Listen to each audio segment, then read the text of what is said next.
আর এমনি ভাত তুলে খাবে সেটা বুঝেছিস তো? ভালো মন্দ নিয়ে এসে দিল, একটা মিষ্টি এনে দিল, একটা কিছু এনে দিল, সেটা ঠিক আছে।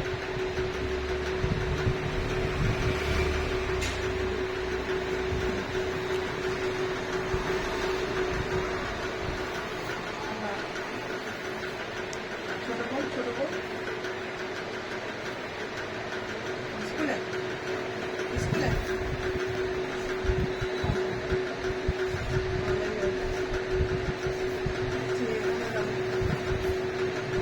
মানিগুলো নেই বলে বললাম আমি বাড়ি যাবো না, তখন বলে দীপান করছিল আসবে, দীপান নিয়ে আমরা যাবো না,